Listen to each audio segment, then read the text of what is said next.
Whoa. And very welcome to the sports show on the Fauzan Harun channel. And you must have seen that I'm excited. I'm excited that indeed Chelsea won 3-2 at the Selhurst Park against Crystal Palace in a game which is a must-win game.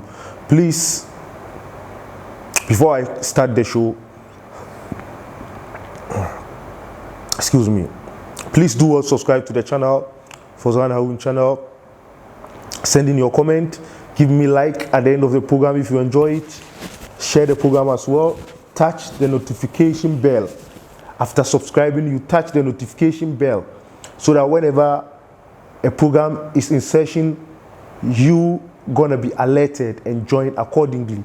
Or whenever a program is uploaded, you gonna watch accordingly. Thanks very much for having patience and spending your precious time to engage with me. Today is a special day for me, and though I always tell my friends that I'm not a person who celebrates birthdays, right? Honestly, I'm not. It's rumor out my school life in Ghana, from primary college at the University of Cape Coast,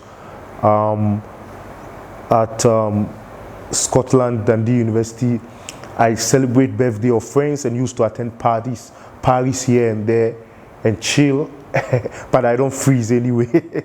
But today is my birthday, the 8th of July. Today is my birthday, and anyway, I wouldn't tell you my age. I'm in the 30s. Those of you who grew up with me know my age, and so I wouldn't tell you my age. But I'm in my 30s, and today is my birthday. Though I don't celebrate birthday, but I give all thanks to Almighty Allah for guiding me and protecting me and granting me another year of my life. And in Islam, whenever your birthday is due and you are celebrating, your life expectancy in the world has reduced. That's the sunnah that we are used to. It means my life is reducing. I'm gradually approaching the other side of the world. But inshallah, be that as it may, we are praying for God's guidance and protection. And thank you all for those who have taken time out of their busy schedule to wish me well on my birthday, though the day is not yet over, as more wishes may come in as the program continues throughout my platforms: Instagram at Fauzan1, Facebook Fauzan Miller HT, and then I have a Twitter account, but I don't use it anyway. I've been inactive for so many years. That's why I don't normally put it out there for people to follow me there, because I'm not active. I don't use it, though I registered a Twitter account when I was at Dundee University. When I was in UK, I registered an account there, so I don't use it. That's why I don't really tout it that much. And okay, so many of my accounts, Viber and all those things. Thanks very much for wishing me well. So we go straight into today's program. And you knew what happened yesterday. We are going to take a dimension into the match yesterday. That is the analysis. Because if it were about the scoreline, you knew the scoreline already. 3-2, Chelsea won the game. Goals courtesy Olivier Giroud in the 6th minute. A fantastic assist by Willian, resulting in Gary Cahill, former Blues defender, Chelsea player who got injured, who had a hamstring. Unfortunately for him, unfortunately for Chelsea, Willian pounced on the ball and gave in an excellent assist to Giroud to score the first goal in the 6th minute of the game. And Christian Pulisic had a fantastic goal in the 27th minute of the game to increase our tally to 2-0. For that matter, Christian Pulisic, his form is beyond description. He's doing well for us week in, week out, and he's giving us the numbers. He's pulling his weight in terms of the numbers and the statistics. He's giving us the do. And we must reserve a special moment of praise and appreciation to Christian Pulisic for putting in an excellent performance week in, week out for Chelsea to flourish, especially in our quest to consolidate ourselves in the top 4 position. And then Wilfred Zaha pull a goal back for Crystal Palace on the 34th minute. A goal which I think Kepa Arrizabalaga should have done better than what he did. Though later I will address the issue of Kepa. Christian Benteke had, Tammy Abraham, had the third goal for Chelsea, making it 3-1 in the 71st minute. And again, Chelsea were caught sleeping on job again immediately after scoring the third goal. Crystal Palace immediately in the 72nd minute pulled a goal back through Christian Benteke. It was a day probably for the Christian Pulisic scoring, and then Christian Benteke also scoring for Crystal Palace. And Chelsea were caught ball watching and sleeping on defense again after scoring. I don't know why. Anytime Chelsea scores a goal, they sleep for the opponent to come back to pull a goal back. It's becoming unbecoming for us. And the earlier Lampard addresses our level of concentration, the better for us. Our level of concentration is not good at all. The earlier he addresses that, the better for us. Let's look at the lineup that went into the field yesterday for Chelsea. Kepa Arrizabalaga in post, Aspilicueta there, Zuma, Christensen, Reece James. I'm coming. I have the lineup, just checking some things here. Christensen, Reece James, and then in midfield we have Mason Mount, Billy Gilmore, Ross Barkley. We also have had Pulisic, Giroud, and William, of course, up front. For Crystal Palace, they have Vincente Guaita in post, Gary Cahill, who was substituted after a hamstring in the 6th minute, Patrick Van Aanholt, Scott Dann, Joel Ward, James MacArthur, Cheikhou Kouyaté, the Senegalese, Luka Milivojevic, Christian Benteke, Jordan Ayew, the Ghanaian international, and then Wilfred Zaha was there for Crystal Palace. And then, as I told you, let me analyze the issue of Kepa Arrizabalaga. Kepa Arrizabalaga, excuse me.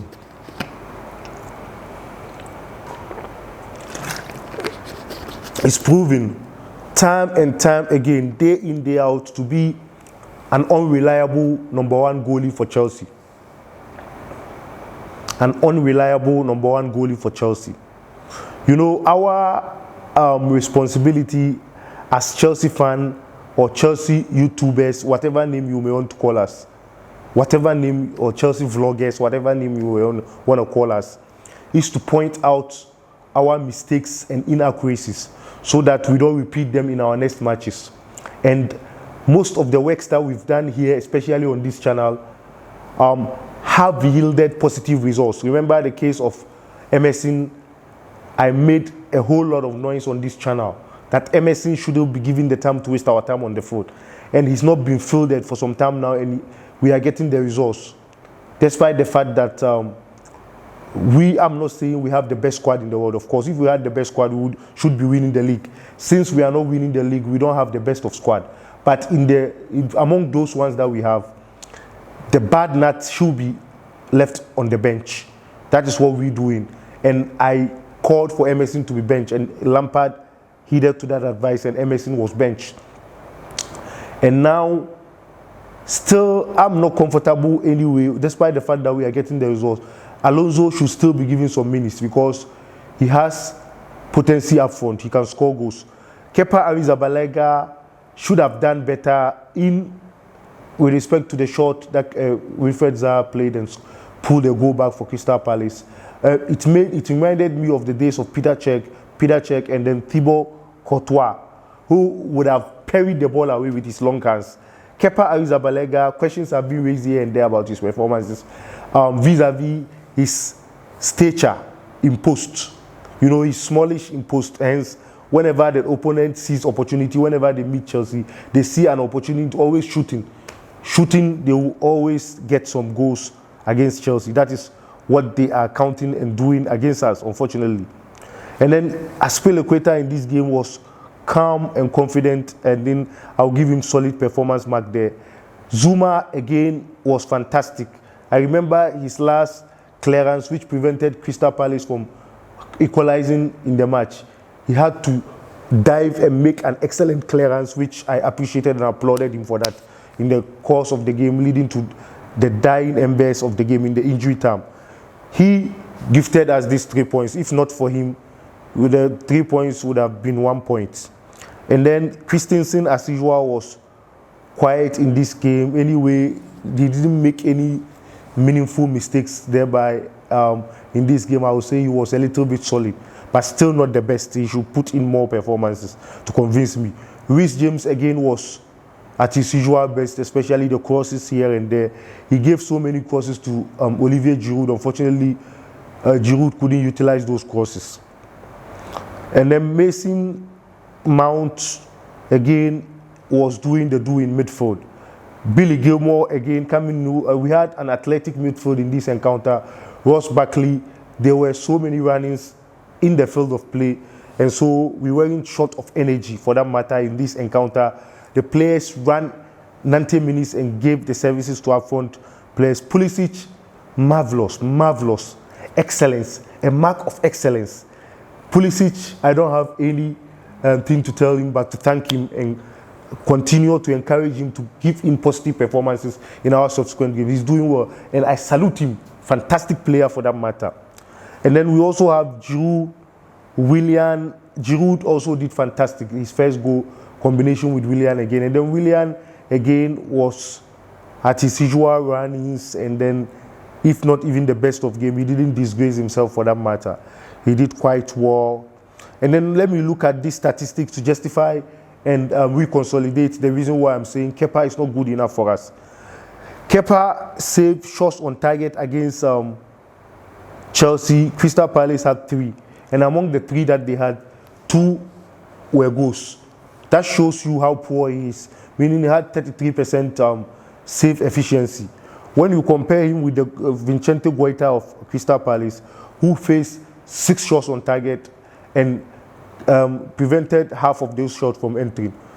Hence, meaning that's accounted for the reason why Chelsea had 3 goals in that game.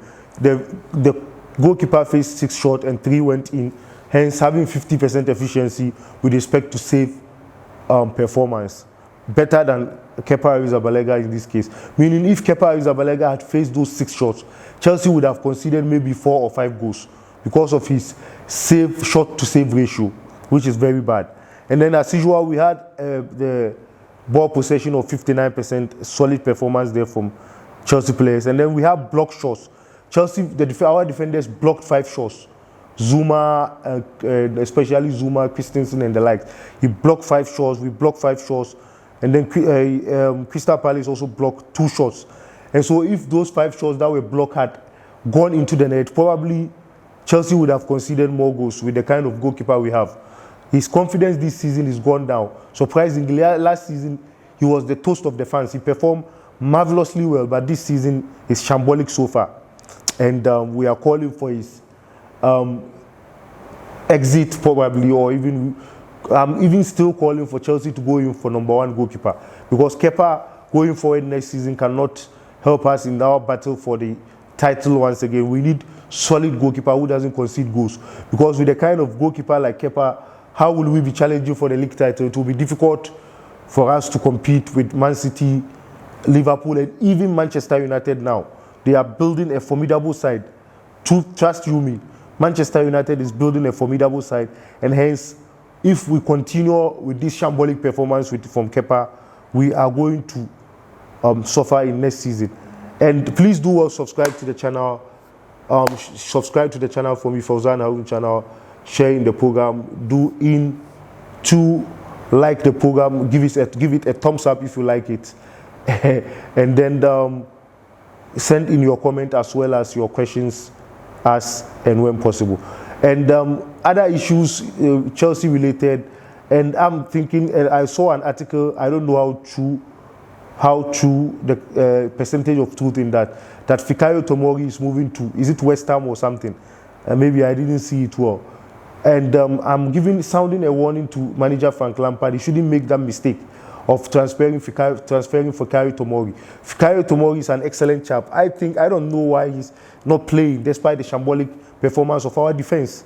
He should be given some minutes, of course, because in the first round leading to the prior to the COVID-19 break, he was one of our stalwart and one of our defensive solid backs when we were winning games week in, week out. And all of a sudden, Lampard seems to have forgotten him, which is very bad. I don't know why Lampard seems to forget him so soon, considering the performances he gave. I remember his fantastic goal against Wolverhampton Wanderers in the game that we won 5-2. And then the kind of solid Chelsea defense that we are used to is not what we are seeing. And so Frank Lampard should get in a potent defender as well as a goalkeeper and a left back. I don't know any news so far. Kai Havertz, I think we are still on Kai Havertz. We've not landed his signature yet. We're still waiting for him at Chelsea, depending on the level and percentage at which the negotiations have reached so far. We want him to join us, and so we're praying very hard for Marina Granovskaya and our management staff to do well and redouble their effort in getting his signature to feature for Chelsea. And there will be new programs coming up on the channel, as I always tell you. Very soon, new programs will be coming up, possibly in some few days to come. Because today is my birthday, I wouldn't want to do another program. I want to do only sports and go and sleep. And because tomorrow, inshallah, is Thursday, and Thursdays are special days for me as a Muslim. And so I want to go sleep and inshallah get the best out of Thursday tomorrow before I go to office and work. And anyway, thanks very much for spending your precious opportunity to engage with me on this channel. Please do well to subscribe for me. Please, please, please.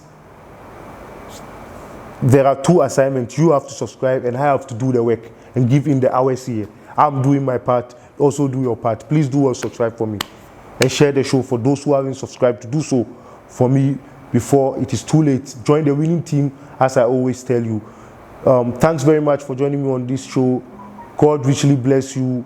And again, it's my birthday. As I told you earlier, I have to go and shower and sleep and enjoy the tomorrow, inshallah. Thanks very much for joining me on the show. Hope to meet you sometime in so soon, in few days to come. Okay, take care of yourself. Cheers, and don't put yourself in trouble. Stay blessed in this crisis COVID-19 era of the world. Thank you very much for watching me. Bye-bye.